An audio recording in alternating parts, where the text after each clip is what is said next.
Stuntman on the PS2 is a perfect video game.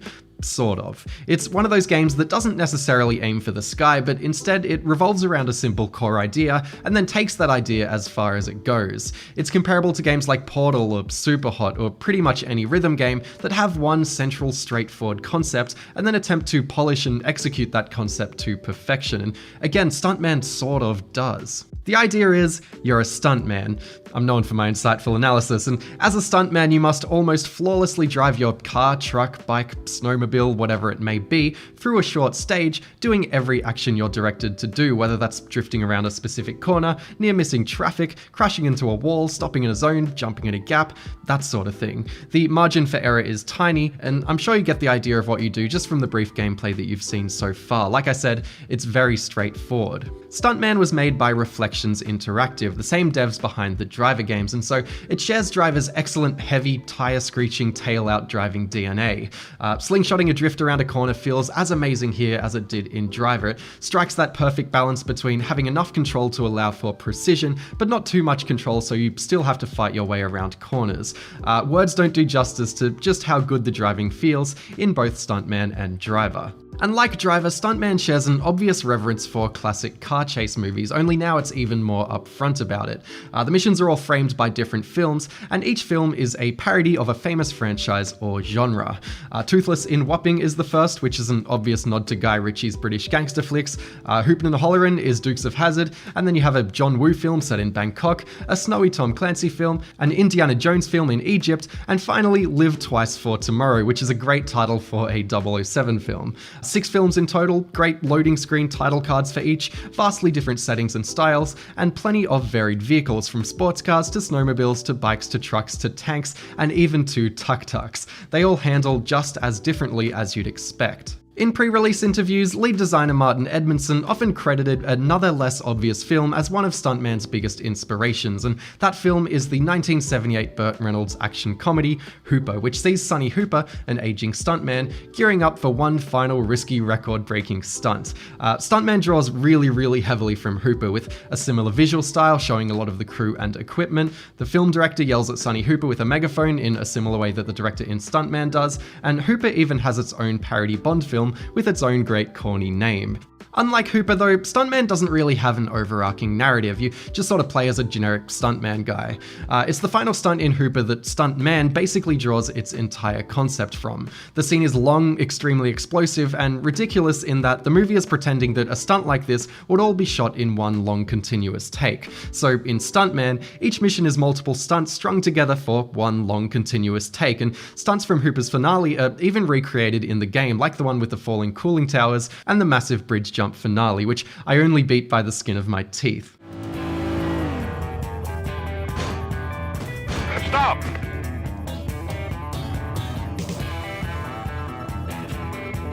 And cut! I guess there is some margin for error. Stuntman is often facetiously remarked to be something of a Driver 3 demo or beta version. It was Reflection's first 6th generation console release coming out in 2002 for the PS2, and after the success stories that were the first 2 Driver games, the hype for Driver 3 was astronomical. But behind the scenes, Stuntman didn't feel like a side project. It was Reflection's most ambitious and complex game yet. Development started on the game before even the first Driver game was released, and the physics engine was entirely rewritten from Driver over the course of 2.5 years to account for the more airborne gameplay and the more advanced hardware it was running on, and as a result, Stuntman is exceptional on a technical front for a 2002 console release. The vehicle damage models were unrivaled, their poly count was high, the way their suspension bounced was cutting edge, the game's textures were detailed and levels were large and dense with traffic, there's pedestrians and physics objects everywhere, and the volumetric lighting and particle effects were all top notch, and all of this is partly why it's considered to be Driver 3's tech demo. But again, that doesn't fully describe what Stuntman was.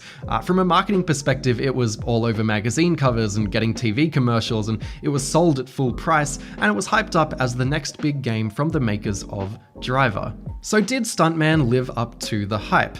Actually, for many, it really didn't. Stuntman is as divisive gets. Despite the big budget and all the advertising and selling enough copies to hit Sony's Platinum Collection line, Stuntman actually alienated a lot of people because because it is way more niche than your average racing game or something like Driver, and on top of that, it's extremely difficult. When you first start a level, it's all about feeling out the vehicle you're thrown into. You get a feel for its weight, its turning circle, its acceleration, if it flips if you turn too hard, that sort of thing. Then it's on to tackling the first obstacle or corner. You'll fail and restart a few times until you get the timing down, and then it's on to the next obstacle or corner, and the next until eventually you beat the level after dozens of tries. The way the traffic moves and the level evolves is scripted in exactly the same way for every attempt, so it's up to you using trial and error, skill, and a little bit of luck to navigate through it all. And that's obviously not going to appeal to everyone, even if you're into this game's style and car handling, and that's completely fair enough. It's a game that makes you angry. There's also little effort put into gamifying the experience. There's no style points or combos or vehicle upgrades, it's just do the stunts within the time limit and don't crash or fall behind. That's it. It's very pure, it's very timeless. It feels like an old penny arcade game or something, and that it's just a simple challenge proposed to you. It's just you against the game. There's one level where you have to jump a car off a bridge and land on the roof of a moving train, and in other games you might expect doing something like this to have some invisible barriers or some sort of arbitrary stickiness to keep you on the train or just any sort of guidance, but here landing on that train is entirely physics-based, and it is as frustratingly difficult as that sounds. You'll fall off a lot, and you'll have to manage your speed to match the train and hit the angle perfectly to pull it off. So when you eventually do, after trying over and over, it just feels amazing, and then you have the task of getting off the train, which has its own challenges. Not to get too obscure here, but Stuntman actually captures the feeling that skateboarding gives me in real life. It's all about feeling out an obstacle, like you might intentionally bail a few times just to get a feel for landing and the surfaces you're skating on, but you know exactly what you need to do, and you even know how to do it. It's just simply a matter of attempting the trick over and over again until you're comfortable enough to execute it to such precision and perfection that you roll away clean, or roll away at all. It's extremely difficult, but landing the trick, or in Stuntman's case, completing a scene, feels amazing because of the gradual improvement through multiple attempts. The reward is simply knowing that your persistence paid off and you feel yourself improving every single try. And it's not like there aren't other games that capture this feeling. I mean, games like Super Meat Boy or Hotline Miami or more recently Ghost Runner also center around this extremely precise trial and error stage-based concept, and I'd encourage anyone who likes that sort of thing to try out Stuntman. It effortlessly puts you in the same state of flow that those other games do, and I've never seen this concept executed like this in any other driving game. I think that rally games are probably as close as it gets, and I guess you could think of Stuntman as a glorified rally game. Like rally games, it's not for everyone, but for those that it's for, it's really, really for. I really love when you get further than you've ever been in Stuntman, past the obstacle that you were stuck on, and suddenly you have to think on your feet and use your instincts. It helps that levels often end on a big crescendo. Like, you'll be dodging traffic on a highway for most of a level, and then suddenly you're jumping off the highway to smash through an office in a skyscraper to jump out the other side. It's cool stuff. Also, there's driver posters on the wall, and that just makes me happy. Another level has you driving a tank through ancient ruins, shooting your way out, driving across the desert, jumping over a bridge and crashing through some parked planes, only to burst through a wall into a small town, navigate the streets, and then launch into a boat to blow it up. I just love the bravado of it all, while it remains grounded in realistic physics and aesthetics. You can watch and create replays just like you could in Driver, and to top it off, after you finish the handful of scenes for each movie, you're rewarded with a charming, corny, pre-rendered trailer for the movie, complete with clips of your stunts sliced in. It feels like they had a lot of fun making these. Crown. Simon Crown. Satellites are hijacked in orbit, all equipped with Omega circuits. They could send world communications into chaos. Now, I lied earlier about this being a perfect game. The frame rate is shockingly bad sometimes, and the load times are terrible. Every time you reattempt a scene, you have to wait for ages, and it takes a lot of the momentum out of playing it, which is something that Super Meat Boy and Hotline Miami later made a point to avoid by having instant restarts. Also, the final Bond levels are insanely difficult. It just sort of goes into mute the game and put a podcast on territory. I appreciate that the developers threw in an ultra hard challenge at the end, but there's a few too many jumps that you just have to cross your fingers and hope that you stick the landing. I should mention that there's also a builder park mode called the Stunt Park where you unlock new pieces for the park as you play the missions. It's actually pretty versatile and advanced for the time, and it serves as a relaxed way to play with the physics engine, but there's just not a lot of reason to muck around with it today. In the campaign, there are a handful of missions that you play between each movie set in the Stunt Park where it's like a stunt show, and they do help add a bit of variety, but I wouldn't miss them if they were gone. Stuntman is a frustrating game by nature, but a lot of that frustration would be mitigated if there were no load times, which probably wouldn't have been possible back then. I'd tell you to emulate it and use quick saves, but Stuntman isn't actually fully playable on a PS2 emulator, and it was never released on any other platform besides the GBA and on mobile, but those obviously aren't the same. If you ignore Stuntman's technical shortcomings, which I recognize isn't necessarily easy to do, it is virtually perfect at delivering on its concept. It's a timeless, charming skill challenge that puts you in the zone so well. Modernize the visuals and fix the load times, and I think it'd easily find an audience if it were released today, and I'll always love returning to it because there's nothing else quite like it. Jump out of the car. And cut.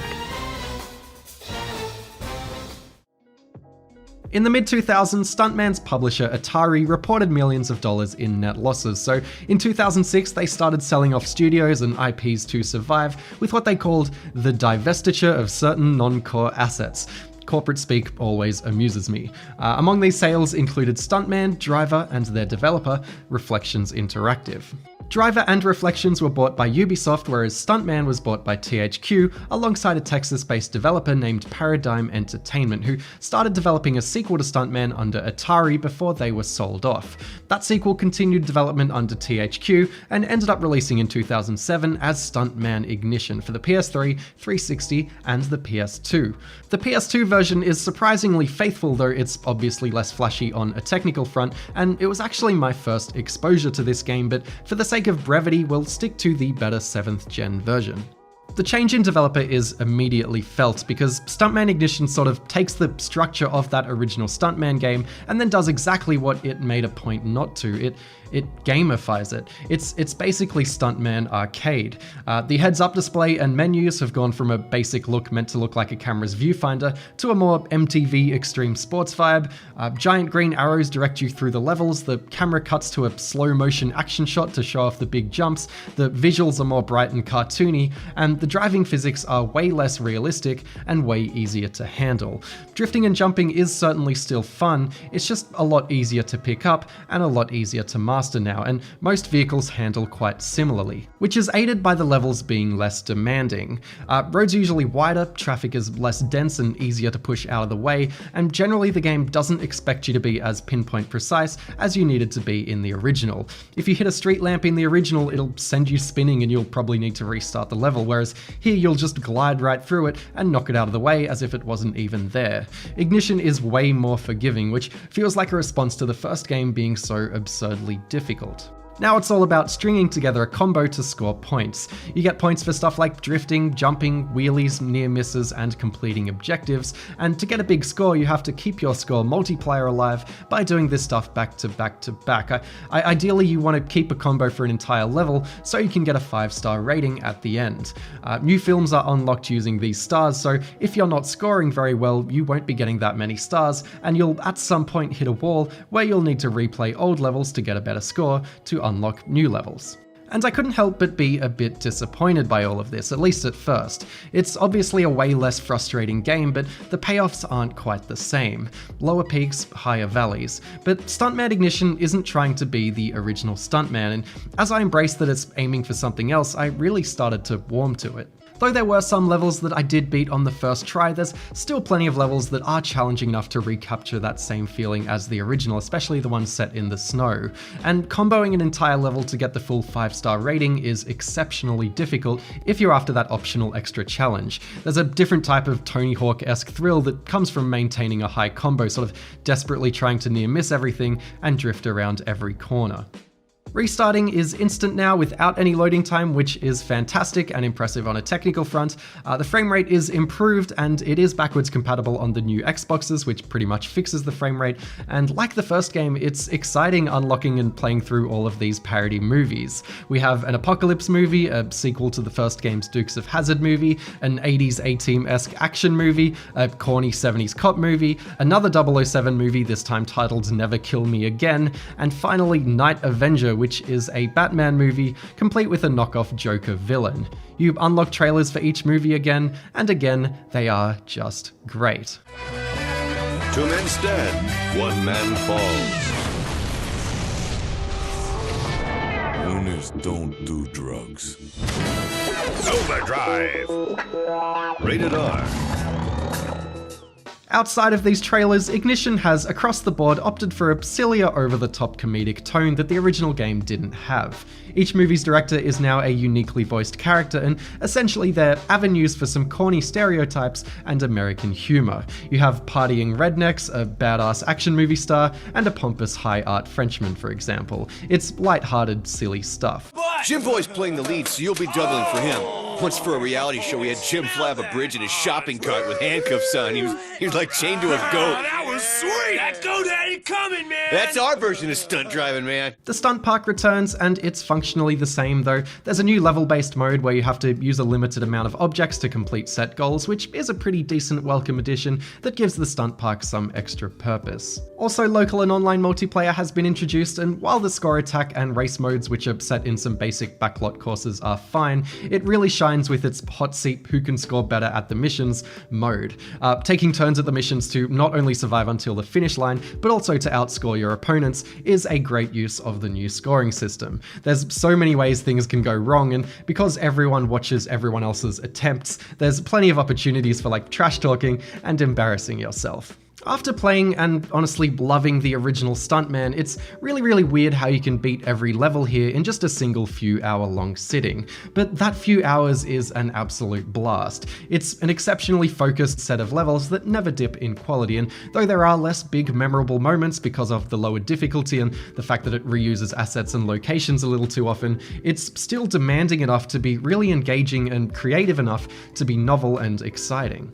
Playing as not Batman on his motorbike, jumping between rooftops and then through a helicopter, then chasing down the not Joker on the city streets of not Gotham in a giant sprawling level with explosions and cars flying everywhere is just brilliant. Or tailing a bad guy through San Francisco's hills and docks in a cop chase movie feels very Driver. Or fighting your way through lava and collapsing buildings and exploding traffic in a small town during the apocalypse is genuinely thrilling, and again, it stays at this high bar from start to finish, with some bonus extra levels for commercials and stunt shows to help break it up. It's unfortunate then that some of the aesthetic choices take away from the novelty of these levels. I can understand why the game has a more cheerful, bubbly look to it, but it's generally so cluttered with giant green arrows and combo text on the heads-up display that it loses a certain quality and sense of place that the original game achieved with its more minimal and realistic look. But really, besides that, Stuntman Ignition successfully reframes the slow burn, hard-nosed thriller that was the original game into a bouncy, charismatic summer action flick, and while I personally no longer find it quite as unique or rewarding, it's no small feat that they managed to pull this off. I can certainly see more people preferring Ignition over the original. It takes the core concept and makes it more accessible while introducing the scoring system to both allow for that optional extra challenge it needs and bring in a refreshing new dynamic to the game. If you like the concept of the original Stuntman but it just sort of drives you up the wall, then Stuntman Ignition is the game for you. Replaying the Stuntman games, it struck me just how well they've both aged. There's a few things that I'd change about how either game plays, even if I personally don't enjoy Ignition quite as much, and though they've both aged visually, the variety of films and their novelty still shines through so well. I often go back to old video games on this channel and try and recognize them or credit them for what they were back when they were released, but that's not the case here. These games, they're not made for everyone, but for those that they click with, they'll always be sort of unique, focused, and deeply enjoyable driving games.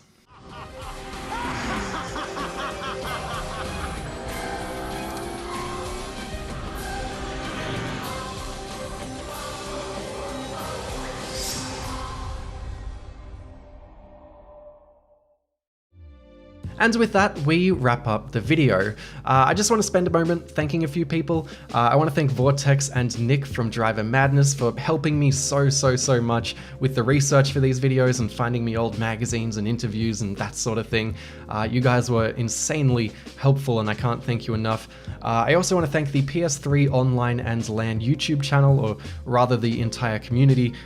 They helped me get the footage for the online play of Stuntman Ignition, but I just want to give their channel and community a specific shout out because they're constantly having game nights for old PS3 games that are otherwise dead. And I think that's really cool. And they've been helpful to me in the past with playing online games for this channel, like Quantum of Solace, for example. And I want to implore you to go subscribe to their YouTube channel, which I'll link in the description and in the pinned comment and everything.